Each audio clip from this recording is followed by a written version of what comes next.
আমি তো মনে করি একটা চোর, এই যে স্বাধীনতার 54 বছর এবার আমরা পদার্পণ করব, 54 বছর পার হয়ে গেছে।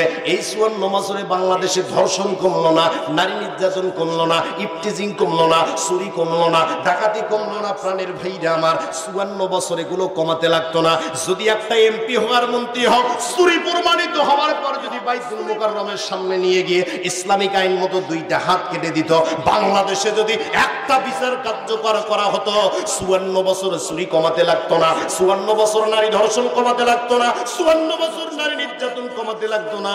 একটা নেতার বিচার যদি বাইতুল মুকাররমের সামনে করা হতো, 54 মিনিটে সারা বাংলাদেশে চুরি বন্ধ হতো। 54 বছর লাগবে না, 54 মিনিটে সারা বাংলাদেশে চুরি আর ধর্ষণ বন্ধ হতো, যদি একটা বিচার খালি বাইতুল মুকাররমের সামনে করা হতো। কথা বলেন ঠিক না বেঠিক? প্রাণের ভাইরা আমার, এরাই টাকাগুলো নিয়ে বাহিরের দেশে চলে গেল, পলে গেল। আর আমি তো মনে করি বাংলাদেশে গত 17 বছরের নেতা কিন্তু কম ছিল না।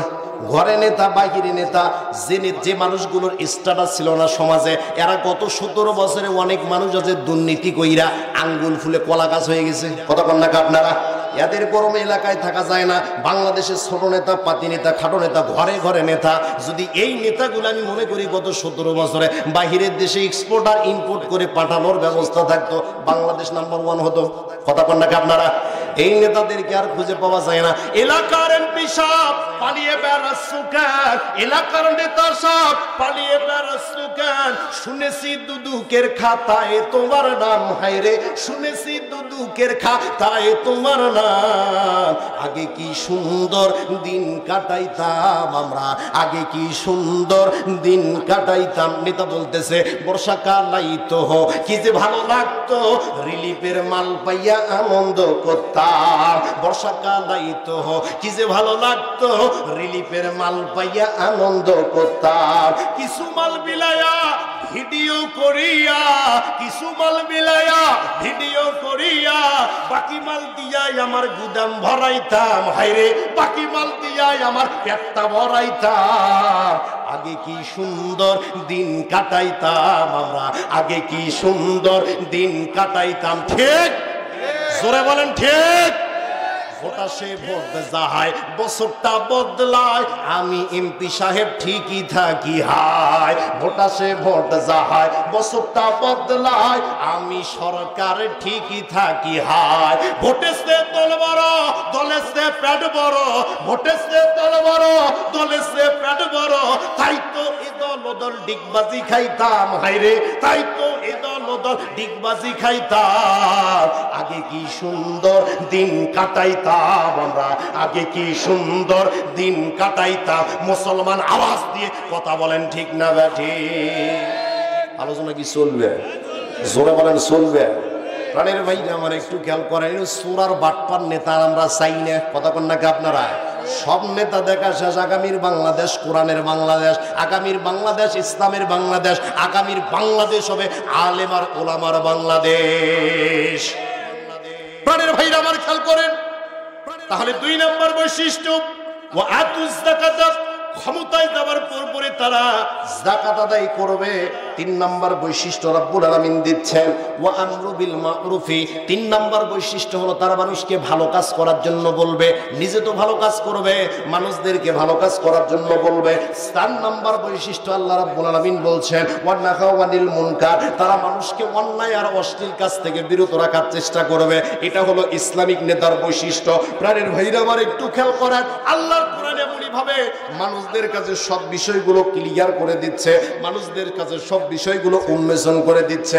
প্রাণের ভাইরা আমার, আল্লাহর কোরআন কেমনে সব বিষয়ের ব্যাখ্যা দিয়ে দেয় একটু খেয়াল করেন। আমিরুল মুমিনিন হযরত ওমর রাদিয়াল্লাহু তাআলা আনহু, ইসলামের 2 নম্বর নেতা, ইসলামের দ্বিতীয় খলিফা আমিরুল মুমিনিন হযরত ওমর রাদিয়াল্লাহু তাআলা আনহু, যখন তিনি প্রেসিডেন্ট অবস্থায় ক্ষমতার ভিতরে আছেন, একদিন হঠাৎ করে মসজিদে নববীর ভিতরে বসে আছেন। মসজিদে নববীর ভিতরে বসে থাকা অবস্থায় পুলিশ বাহিনীতে যে সাহাবীগুলোকে নিয়োগ দেওয়া হয়েছিল, এই পুলিশ বাহিনীর সাহাবীগুলো একটা লাশ নিয়ে হযরত ওমরের দরবারে হাজির হয়ে গেল। হাজির হওয়ার পর ডাক দিয়ে বলতেছেন, আমিরুল মুমিনিন, এই যে লাশটাকে আপনি দেখতে পাচ্ছেন, এই লাশটা আমরা আপনার বাড়ির পাশে পেয়েছি, কিন্তু লাশটা এমন লাশ যাকে উপর থেকে বোঝা যাচ্ছে না লাশটা মেয়ের লাশ নাকি ছেলের লাশ। আমিরুল মুমিনিন হযরত ওমর, এই লাশটা আমরা আপনার ওনার বাড়ির পাশে পেয়েছি। আমিরুল মুমিনিন মনে মনে চিন্তা করলেন, আল্লাহ, আমি ওমর বর্তমান ক্ষমতায় রানিং প্রেসিডেন্ট রয়েছি, আমি ক্ষমতায় থাকা অবস্থায় কে আমার বাড়ির পাশে লাশ নিয়ে যায়? এত বড় ক্ষমতা কার, এত বড় পাওয়ার কার? এবারে তিনি বললেন, তাড়াতাড়ি খোঁজ করো, শুরু করো, খোঁজ লাগিয়ে দাও। কি খোঁজ লাগাবে? খোঁজ লাগাতে হবে এমন খোঁজ যে খোঁজের কারণে লাশের তদন্ত বের করো। কার লাশ কে খুন করলো, কেন খুন করলো, সবগুলো তদন্তের লিস্ট আমার কাছে উপস্থাপন করো। প্রাণের ভাইরা আমার, এইভাবে যখন তিনি নির্দেশ দিয়ে দিলেন, নির্দেশ পাওয়ার সঙ্গে সঙ্গে আমিরুল মুমিনিন হযরত ওমরের পুলিশ বাহিনীর সবগুলো সাহাবী লাশের তদন্ত শুরু করে দিয়েছে। একদিন যায়, 2 দিন যায়, 3 দিন যায়। 3 দিন পরে তারা আমিরুল মুমিনিনের দরবারে এসে বলতেছেন, আমিরুল মুমিনিন, আজকে 3 দিন যাবত এই লাশের পিছনে আমরা তদন্ত করেছি, কিন্তু দুঃখের বিষয় হলো লাশটা কে খুন করলো, কারা খুন করলো, এই বিষয় আমরা জানতে পারলাম না। আমিরুল মুমিনিন হযরত ওমর চিন্তার ভিতরে বলে গেলেন, আল্লাহ, আমি ওমর বর্তমান ক্ষমতায় থাকা অবস্থায় আমার বাড়ির পাশে লাশ পাওয়া গিয়েছে, এই লাশের যদি তদন্ত না করতে পারি তাহলে তো আল্লাহর দরবারে আমাকে জবাবদিহি করতে হবে। কারণ হলো আল্লাহ যাদেরকে বিচারকের দায়িত্ব দিয়েছেন, ওই বিচারক যদি নিজের মত অনুযায়ী, দলের মত অনুযায়ী বিচার করে, ওয়াল্লাহি আল্লাহর কসম, দুনিয়াতে বিচার না হলেও আল্লাহর আদালতে বিচারের কাজ করায় দাঁড়াতে হবে।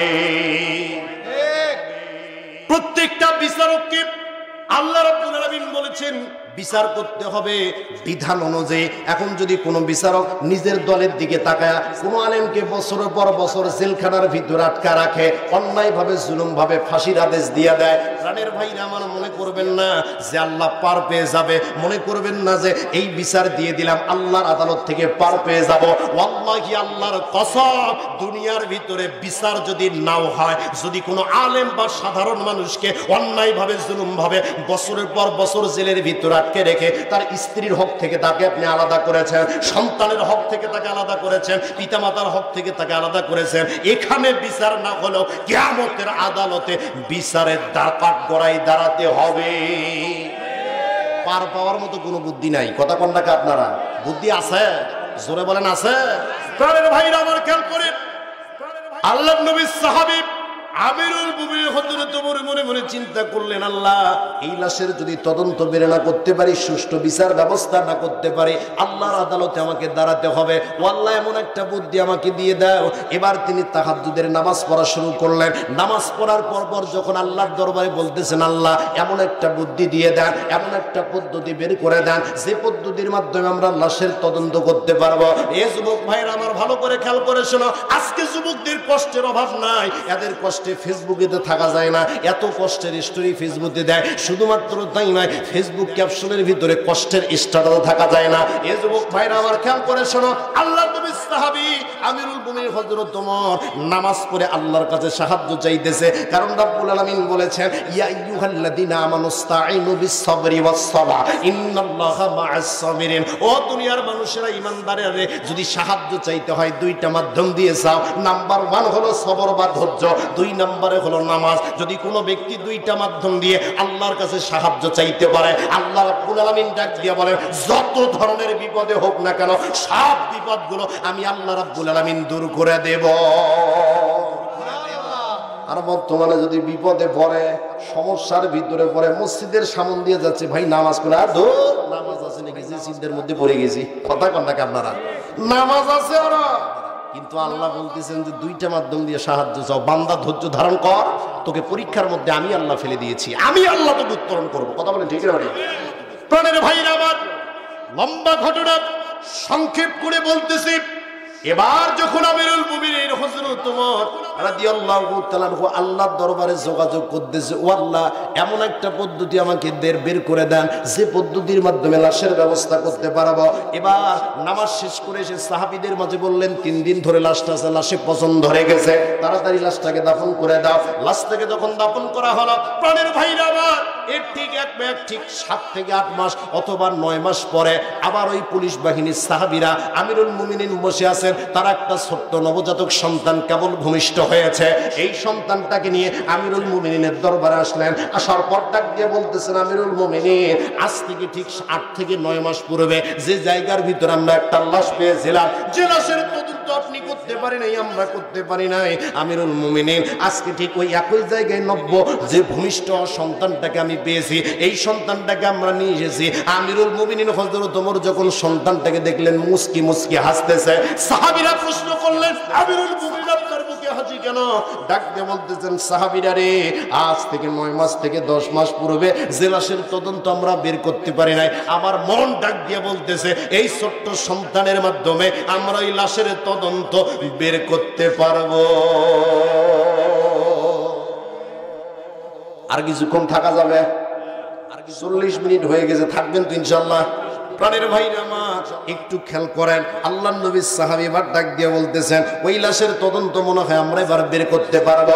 প্রাণের ভাইরা আমার এবার যখন আল্লাহর নবীর সাহাবী আমিরুল মুমিনিন হযরত ওমর আনসারী মহিলা একজন ডাকলেন, ধাত্রী নিযুক্ত করে দিলেন। ধাত্রী নিযুক্ত করার পর ডাক দিয়ে বলতেছেন, ধাত্রী রে, এই যে সন্তানটাকে দেখতে পাচ্ছ, এর লালন পালন ভরণ পোষণ করতে যত টাকা খরচ হয় রাষ্ট্র বহন করবে, শুধু তোমার দায়িত্ব হলো এই সন্তানটাকে একটু লালন পালন করা, এই সন্তানটাকে দেখে শুনে রাখা। আর একটা দায়িত্ব হলো এই সন্তানকে লালন পালন করার মুহূর্ত দিয়া যদি তোমার কাছে এই সন্তানটাকে কোনো মহিলা চাইতে আসে অথবা আদরের চাইতে বেশি আদর, বুঝেন না আপনারা, আদরের চাইতে বেশি আদর যদি করে তাহলে কি করবা? সঙ্গে সঙ্গে আমার কাছে ইনফর্ম করবা, তথ্য জানায় দিবা। এবার যখন সন্তানদেরকে লালন পালন করা হচ্ছে, প্রাণের ভাই আমার একটু খেয়াল করার, 1 বছর যায়, 2 বছর যায়, 3 বছর যায়, 4 বছর যখন চলে গেল, 5 বছর যখন চলে যায়, আমিরুল মুমিনিন হযরত ওমরের ওই সন্তানটা বড় হয়ে গিয়েছে। হঠাৎ করে একদিন আনসারী মহিলার একজন দাসী এসে ডাক দিয়ে বলতেছেন, ও মহিলা রে, তুমি তো সন্তানটাকে 5 বছর ধরে লালন পালন করো, সন্তানটাকে কি একটা দিনের জন্য আমার কাছে দেওয়া যায় না? বলে তুমি কি করবা? বলে আমার একজন মহিলা আছে, আমার যে প্রভু আছে, আমার যে মালিক আছে, এই আনসারী মহিলা সন্তানটাকে একটু দেখতে চায়। এবার এই ধাত্রী মহিলা ডাক দিয়ে বলতেছেন, ঠিক আছে, তোমার সঙ্গে আমি যাব, চিন্তার কোনো কারণ নাই, অবশ্যই আমি তোমার সঙ্গে যাব। এবার যখন সন্তানটাকে নিয়ে গেল, নিয়ে যাওয়ার পরে ওই আনসারী মহিলার ভিতরে যখন বাড়ির ভিতরে প্রবেশ করছে, প্রাণের ভাই আমার একটু খেয়াল করেন, ওই আনসারী মহিলা সন্তানদের থেকে দেখা মাত্রই বুকের ভিতরে জড়ায় নিছে, হাউমাউ করে কান্না করা শুরু করছে, সন্তানটাকে আদর করতেছে, চুমু দিচ্ছে। এই আনসারী মহিলার হঠাৎ করে মনে পড়ে গেল, আজ থেকে 5 বছর আগে আমিরুল মুমিনিন যখন সন্তানটাকে আমার কাছে হস্তান্তর করেছিল, তখন একটা কথা ডাক দিয়ে বলেছিল, এই সন্তানকে যদি কোনো মহিলা অথবা কোনো দাসী আদরের চাইতে বেশি আদর করে সঙ্গে সঙ্গে আমাকে জানায়া দিবা। প্রাণের ভাইরা আমার সন্তানটাকে নিয়ে বাড়িতে রাখার পরে দৌড়ে চলে গেছে আমিরুল মুমিনিনের দরবারে, ডাক দিয়ে বলতেছেন, আমিরুল মুমিনিন হযরত ওমর, আপনি যে আজ থেকে 4 বছর আগে যে সন্তানটাকে আমাকে দিয়েছিলেন আমি লালন পালন করেছি, কিন্তু আজকে হঠাৎ করে একজন মহিলা সন্তানটাকে নিয়ে গিয়ে বুকে জোড়া ধরে হাউমাউ করে কান্না করছে, আর তখনই আপনার কথা আমার মনে পড়ে গেছে। আমিরুল মুমিনিন হযরত ওমর ডাক দিয়ে বলতেছেন, এখন লাশের তদন্ত হবে। আল্লাহু আকবার বলেন, আল্লাহু আকবার বলেন। এটা তাকবীর দেন, লিল্লাহি তাকবীর, লিল্লাহি তাকবীর। প্রাণের ভাইরা আমার একটু খেয়াল করেন, আমিরুল মুমিনিন হযরত ওমর এবার যখন ওই সন্তানটাকে এই কথা শোনার পর রাঙ্গা তলোয়ার বের করলেন, রাঙ্গা তলোয়ার যখন বের করে দিলেন, তলোয়ার বের করে খোলা তলোয়ার নিয়ে সামনের দিকে অগ্রসর হচ্ছে। প্রাণের ভাইরা আমার সামনে যাইতে যাইতে যখন মহিলার বাড়ির দরজার ভিতরে চলে গেছে, ওই মহিলার বাড়ির ভিতরে যাওয়ার পরে ওই মহিলার যে বাবা ছিল তিনি ডাক দিয়ে বলতেছেন, ওই মহিলার যিনি বাবা ছিল ডাক দিয়ে বলেন, আমিরুল মুমিনিন আপনি আমার বাড়িতে এসেছেন? বলে হ্যাঁ। তোমার কি কোনো মেয়ে আছে নাকি? বলে হ্যাঁ, আমার ঘরের ভিতরে একটা মেয়ে আছে, যে মেয়েটা হলো ইবাদত গুজার, তওবা করে, যে মেয়েটা আল্লাহকে ভয় করে, আল্লাহকে মহাব্বত করে, আল্লাহর সঙ্গে যার প্রেম স্থাপন আছে। ওমর ডাক দিয়ে বলেন, সে যে কত বড় আল্লাহওয়ালা আমি তো কথা বলার পর বুঝতে পারবো। এবার যখন আমিরুল মুমিনিন হযরত ওমর রাদিয়াল্লাহু তাআলা বাড়ির ভিতরে প্রবেশ করছে, বাড়ির ভিতরে প্রবেশ করার পর এবার দরজাটা লক করে দেওয়ার পর তরবারি বের করে মহিলাকে ডাক দিয়ে বলতেছেন, রে মহিলা, তুমি যদি সব কথাগুলো সুন্দরভাবে উপস্থাপন করো, ওই সন্তান তোমার কে হয়, আর লাশটা যে পড়া ছিল ওই লাশটা কিভাবে, কি সম্পর্ক, যদি সবগুলো তদন্ত তুমি সুন্দরভাবে দাও তাহলে আমি ওয়াদা করতেছি তোমাকে কেন হত্যা করব না। আর একটা কথা যদি মিথ্যা কথা বলো, তুমি তো আমি হযরত ওমরকে চেনো, এক কোপে তোমার মাথাটা গর্দান থেকে আলাদা করে দেব। আল্লাহু আকবার বলবেন না? প্রাণের ভাইরা আমার এবার এই মহিলা ডাক দিয়ে বলতেছেন আমিরুল মুমিনিন, অবশ্যই অবশ্যই আমি বলবো, যে সন্তানটাকে আপনি দেখতে পেয়েছিলেন ওইটা আসলে আমার সন্তান, ওকে আমি গর্বে লালন পালন করেছি। আর যে পুরুষটাকে অর্থাৎ যে লাশটাকে আপনি পেয়েছিলেন, যে লাশটাকে বোঝা যাচ্ছিল লাশটা মেয়ের লাশ নাকি ছেলের লাশ, আমিরুল মুমিনিন ওই লাশটাকে আমি নিজে হত্যা করেছি বলে কেমনি কি করলে একটু খোলাসা করে বলো। এবার ডাক দিয়ে বলতেছেন আমিরুল মুমিনিন হযরত ওমর, ওই যে আপনি যে লাশটা পেয়েছিলেন ওই লাশটার যে মা ছিল, অর্থাৎ ওই ব্যক্তির যে মা ছিল, ওর মায়ের সঙ্গে আমার সুন্দর একটা ভালো সম্পর্ক ছিল, সুন্দর একটা আত্মীয়তার বন্ধন ছিল। এই আত্মীয়তার বন্ধন থাকা অবস্থায় ওই মা একদিন সেটা দিয়ে বলতেছেন আমি তোমাকে মেয়ের মতো মনে করে, আমার ঘরের ভিতরে একটা মেয়ে আছে, যদি তুমি ওই মেয়েটাকে একটু দেখে শুনে রাখতে পারো, আমি এক জায়গায় সফরে যাব, ওই মেয়েটাকে যদি একটু দেখে শুনে রাখতে পারো তাহলে খুব ভালো হয়। প্রাণের ভাইরা আমার, এবার ডাক দিয়ে বলতেছেন আমিরুল মুমিনিন, আমি জানতাম ওইটা মেয়ে, কিন্তু ও যে একটা পুরুষ ছিল এটা আমার জানা ছিল না। ওর সঙ্গে যখন আমার খাওয়া দাওয়া হলো, থাকা হলো, আমিরুল মুমিনিন হযরত ওমর হঠাৎ করে ওই পুরুষ নামক মেয়ে নামক পুরুষটা আমার সঙ্গে জিনার ভিতরে লিপ্ত হয়েছে। জিনার ভিতরে যখন লিপ্ত হয়ে গেল আমি রাগ কন্ট্রোল করতে পারি নাই। আমি মনে মনে চিন্তা করলাম, আহারে আমি ইসলামিক মাইন্ডের একটা মেয়ে, আল্লাহর উপরে ঈমান আনয়ন করা আছে, রাসূলকে ভালোবাসি, নামাজ পড়ি, রোজা রাখি, ও যখন আমার সঙ্গে জোর করে জিনার ভিতরে লিপ্ত হয়েছে, আমিরুল মুমিনিন আমি রাগ কন্ট্রোল করতে পারি নাই। আমি আমার তরবারি দিয়ে ওকে হত্যা করে আপনার বাড়ির পাশে লাশটা রেখে এসেছি। আমিরুল মুমিনিন হযরত ওমর এই জিনা করার কারণে আমার পেটের ভিতরে যে সন্তানটা চলে এসেছে, এই সন্তান যখন 9 মাস পরে ডেলিভারি হয়ে গেছে, ওই সন্তানটাকে আপনার বাড়ির পাশে রেখে এসেছি। আমিরুল মুমিনিন আপনি আমাকে যা শাস্তি দিবেন আমি মাথা পেতে নেব। এবার প্রাণের ভাইরা আমার, এই মহিলার কি শাস্তি হলো জানার দরকার আছে না নাই? শুধুমাত্র জানলে হবে না, কোরআন অনুযায়ী কি শাস্তি হবে এইটা জানতে হবে। কথা বলেন ঠিক না ঠিক? আজকে সমাজের ভিতরে জেনা আছে না নাই? জেনা আছে, নাম ভিন্ন, রিলেশনশিপ, কথা বলেন নাকি আপনারা? প্রেম প্রীতি ভালোবাসা, এইটাকে বলা হয় জেনা। যুবকদের অবস্থা আজকে বড়ই খারাপ। যুবকদের নিয়ে বলেছিলাম কিছু কথা বলবো। বর্তমান যুবক সমাজের দিকে তাকালে দেখতে পাওয়া যায় এদের একটা ফ্যাশন হলো পরনে পোশাক থাক আর না থাক, পেটে ভাত থাক আর না থাক, হাতে একটা মোবাইল থাকা লাগবে। এই মোবাইল যদি না যায় যুবকের দিন চলে না, মোবাইল যদি না পায় তাহলে যুবকের রাত চলে না। প্রাণের ভাইরা আমার, বাবার মোবাইল কিনে দেওয়ার সামর্থ্য নাই, বাবা মোবাইল কিনে দিতে পারে না, চাউল কিনতে পারে না, ছেলের হাতে 30,000 টাকা দামি ফোন। এটা বর্তমান সমাজের বাস্তবতা। প্রাণের ভাইরা আমার, আমি তো চিন্তা করি যে ছেলেটা ক্লাস 9-এ পড়ে অথবা 10-এ পড়ে, ইন্টার ফার্স্ট ইয়ারে পড়ে, এদের মোবাইলের কাজটা কি? এদের কোনো মোবাইলের কাজ নাই। এই সুন্দর সুন্দর মোবাইলগুলো কিনবে আর খেলাধুলা করবে, ফ্রি ফায়ার, পাবজি। আর একটা বিষয় হলো মাঝে মাঝে সুন্দর করে সেলফি তুলবে। এই সেলফি তোলার পরে ফেসবুকের স্টোরিতে দিবে, ফেসবুক পোস্টের মধ্যে মারা দিবে। আর শুধুমাত্র তাই নয়, টিকটকের ভিতরে ছাড়বে। এর চিন্তা ভাবনা হলো যত ফিল্টার বেড়ে ছবি ছাড়তে পারবো, লাইক কমেন্ট চলে আসবে, আমার মেয়ে ফলোয়ার বেড়ে যাবে। প্রাণের ভাইরা আমার, শুধুমাত্র তাই নয়, এই যুবকের আজকে জিনার ভিতরে আসক্ত। একটা যুবক যখন জিনার ভিতরে আসক্ত হয়ে যায়, প্রাণের ভাইরা আমার, ইন্টার ফার্স্ট ইয়ারে পরে, সেকেন্ড ইয়ারে পরে, মেয়ের পাল্লায় যখন পড়ে যায়, ওই সমবয়সী মেয়ে অত বিয়ে হয়ে যায় তাড়াতাড়ি। ওর যখন বিয়ে হয়ে যায়, এই তখন ছেঁকা খায়া বেকা হয়ে যায়, আর মাথা শক্ত খায়, আর স্টোরির ভিতরে দিয়ে দেয় আজও তোমাকে পাইলাম না। কথা কন নাকি আপনারা? এ আছে না এদিকে নাই মনে হয়, আমার দিকে আছে। প্রাণের ভাইরা আমার, ফেসবুকে ঢুকবেন, এদের স্ট্যাটাসে থাকা যায় না।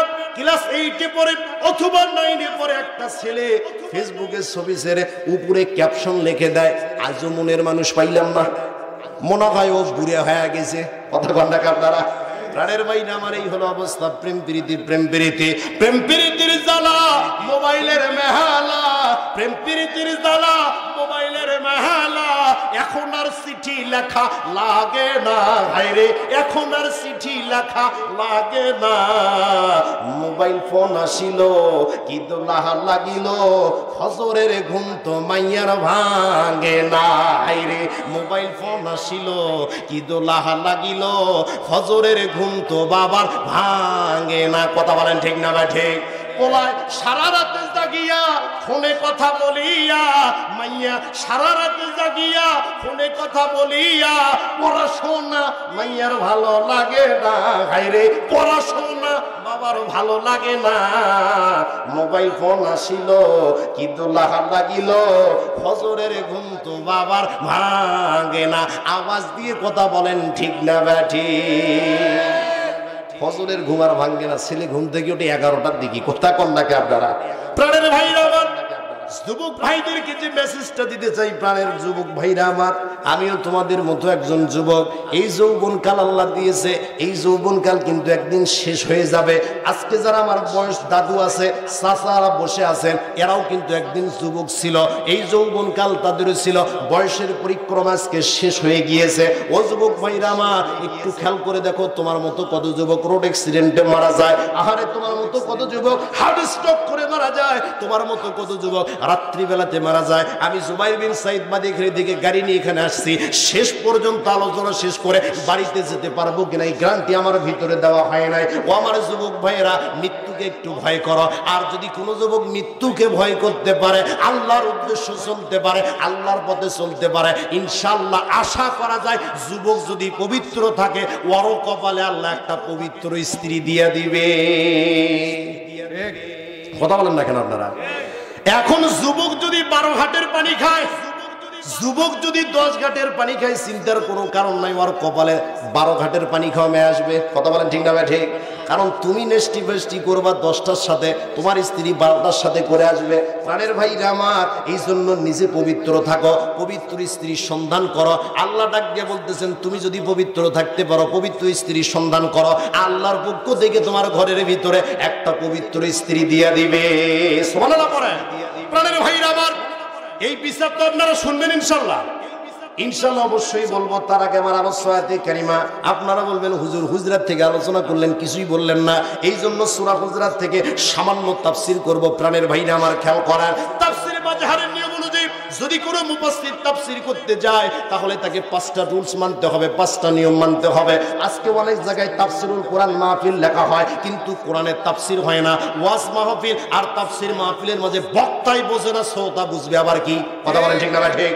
প্রাণের ভাইরা আমার, খেয়াল করেন, এখানে যারা আলেম ওলামা বসে আছেন তারা জানেন তাফসীরের নিয়ম, আপনাদের সাধারণ মানুষেরও জানা দরকার। তাফসীরে মাযহারের নিয়ম অনুযায়ী যদি কোনো মুফাসসির তাফসীর করতে যায়, তাহলে তাকে 5টা রুলস মানতে হবে, 5টা নিয়ম মানতে হবে। নাম্বার 1 হলো যে সূরা বা আয়াত তেলাওয়াত করা হয়, এর সংক্ষিপ্ত পরিচয় এবং এর তেলাওয়াত মানুষদেরকে শোনায় দিতে হবে। নাম্বার 2 হলো যদি কোনো মুফাসসির তাফসীর করতে যায়, যে সূরা বা আয়াত তেলাওয়াত করবে, এর অনুবাদ তরজমা মানুষদেরকে শোনায় দিতে হবে। 3 নাম্বার হলো মাস্ট বি, যেটা লাগবে সেটা হলো শানে নজুল। এখন যদি কোনো মুফাসসির আয়াতে কারিমা তেলাওয়াত করে আর সূরা তেলাওয়াত করে, ওই সূরার যদি শানে নজুল না পড়ে, আয়াতের যদি শানে নজুল না পড়ে, বুঝতে হবে ওখানে তাফসীর হচ্ছে না। তাফসীরে মাযহারের নিয়ম নাম্বার 3, মাস্ট বি, যেটা লাগবে সেটা হলো শানে নজুল, আপনাকে বলতেই হবে যদি তাফসীর করতে যান। নাম্বার 4 হলো বাস্তব প্রেক্ষাপট ব্যাখ্যা মানুষকে বোঝায় দিতে হবে। 5 নাম্বার হলো এখান থেকে শিক্ষা গ্রহণ করে আপনাকে বাড়িতে যেতে হবে। প্রাণের ভাইরা আমার, সেই আলোকে আমি আপনাদের সামনে কোরআনুল কারীমের সূরা হুজুরাত তেলাওয়াত করেছি। এই হুজুরাতের 1 নম্বর আয়াতে কারিমা আল্লাহ রাব্বুল আলামিন বলছেন, আমার সাথে সবাই একটু বলুন, বিসমিল্লাহির রহমানির রহিম। ঘটনা কিন্তু বলবো, আপনারা যাওয়া যাবে না কিন্তু ইনশাআল্লাহ। প্রাণের ভাইরা আমার, খেয়াল করেন, এই আয়াতের ভিতরে আল্লাহ বলেন, ইয়া আইয়ুহাল্লাযীনা আমানু লা তুকদ্দিমু বাইনা ইয়াদাইল্লাহি ওয়া রাসূলিহি ওয়াত্তাকুল্লাহা ইন্নাল্লাহা সামিউন আলীম।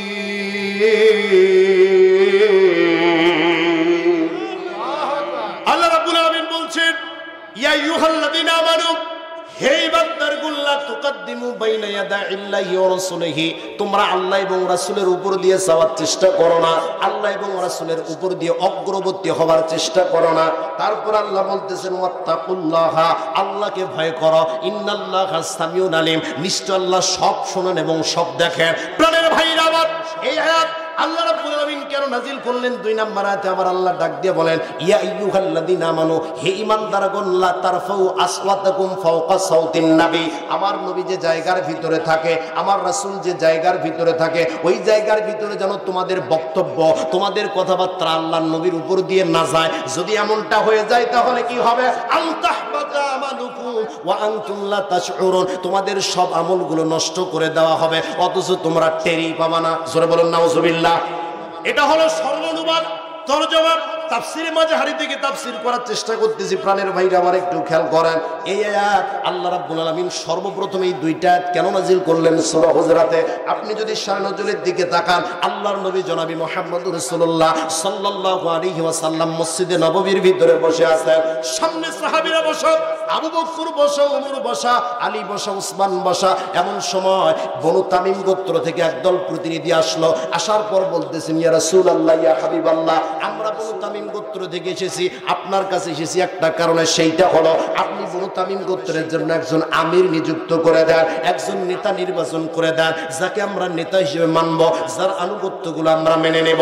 প্রাণের ভাইরা আমার, আল্লাহর নবীর কাছে যখন এই প্রস্তাব করেছে, আবু বকর রাদিয়াল্লাহু তাআলা আনহু ডাক দিয়ে বলতেছেন, ইয়া রাসূলুল্লাহ, ইয়া হাবিবাল্লাহ, আমি আপনার কাছে প্রস্তাব করতেছি, ওই বনু তামিম গোত্রের জন্য আপনি কাকা বিন মাবাদকে তাদের দলপতি নিযুক্ত করে দেন, এইটা সবচেয়ে বেশি ভালো হবে।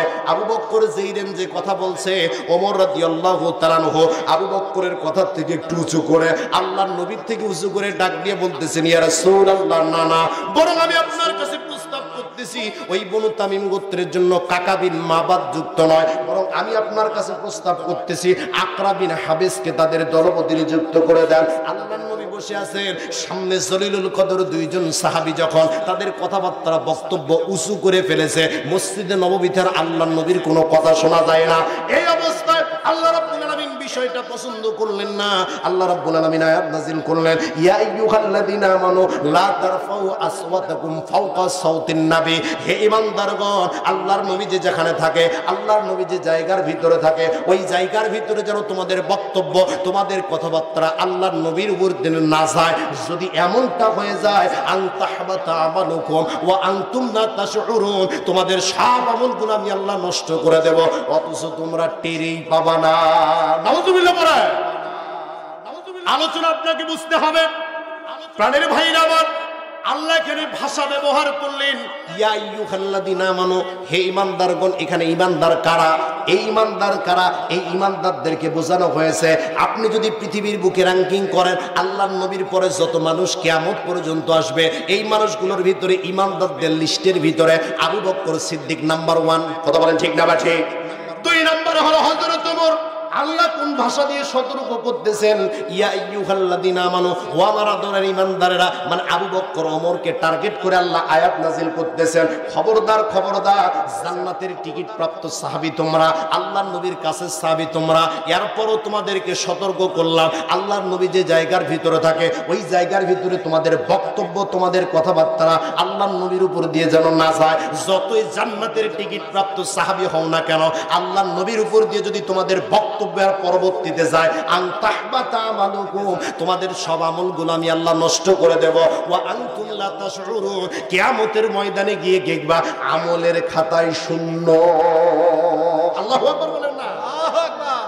প্রাণের ভাইরা আমার, আয়াতে কারিমা দ্বারা আল্লাহ রাব্বুল আলামিন এইটা জানা দিচ্ছেন, আল্লাহ এবং আল্লাহ রাসূল যে কথাগুলো বলে, এই বক্তব্যগুলো যখন আপনাদের সামনে দেওয়া হয়, এই বক্তব্যগুলোর উপরে মানুষের কোনো বক্তব্য দেওয়া চলবে না, দেওয়ানগিরি করা চলবে না। আপনার উপরে আল্লাহ নবীর একটা সুন্নতের কথা বলা হয়েছে, আল্লাহর একটা কথা বলা হয়েছে, আপনি দেওয়ানগিরি করে, মাতব্বরি করে তার উপরে কোনো বক্তব্য দিতে পারবেন না। আপনি মানতে পারতেছেন না, এটা আপনার ব্যর্থতা, এবং আপনাকে স্বীকার করে নিতে হবে এটাই আল্লাহর নবীর সুন্নাত। আপনি মানতে পারেন, এটা আপনার ব্যর্থতা, কিন্তু ওইটার উপরে যে আপনি বক্তব্য দিবেন, হ্যাঁ এটা মনে এইভাবে হবে না, আছে না এমন লোক, আছে না, এই বক্তব্য দেওয়া যাবে না। আপনি মানতে পারেন এটা আপনার ব্যর্থতা, কিন্তু আপনাকে মেনে নিতে হবে এটাই আল্লাহর নবীর সুন্নাত। জোরে বলুন সুবহানাল্লাহ। প্রাণের ভাইরা আমার, সূরা হুজুরাতের প্রথম শিক্ষা শুরু হয়ে গেল। আল্লাহ রাব্বুল আলামিন বলছেন প্রথম শিক্ষা দিচ্ছি সূরা হুজরাতের, সেটা হলো ফাতাবায়ানু, মানে হলো ইনভেস্টিগেট, তদন্ত করা। আল্লাহ রাব্বুল আলামিন বলেন ইয়া আইয়ুহাল্লাযিনা আমানু ইন জাআকুম ফাসিকুম বিনাবাইন ফাতাবায়ানু, হে বান্দারগণ, যখন তোমাদের কাছে কোনো ফাসিক অথবা পাপাচারী ব্যক্তি যদি কোনো সংবাদ নিয়ে আসে, কোনো তথ্য নিয়ে আসে, এইবার সংবাদ শোনা মাত্রই সেইটা প্রচার করার চেষ্টা করো না। এই সংবাদ কান কথা মানুষকে বলতে শুরু করো না। আল্লাহ বলতেছেন ফাতাবায়ানু, সংবাদ শোনার পরে সেইটাকে তদন্ত করো। সুবহানাল্লাহ। সূরা হুজরাতের প্রথম শিক্ষা আল্লাহ মানব জাতিকে জানায় দিচ্ছেন, ও দুনিয়ার মানুষ, একটা সংবাদ শুনেছো একজনের কাছ থেকে, ওইটা শোনার পর অ্যাকশন নেওয়ার চেষ্টা করো না, ওইটা প্রচার করার চেষ্টা করো না।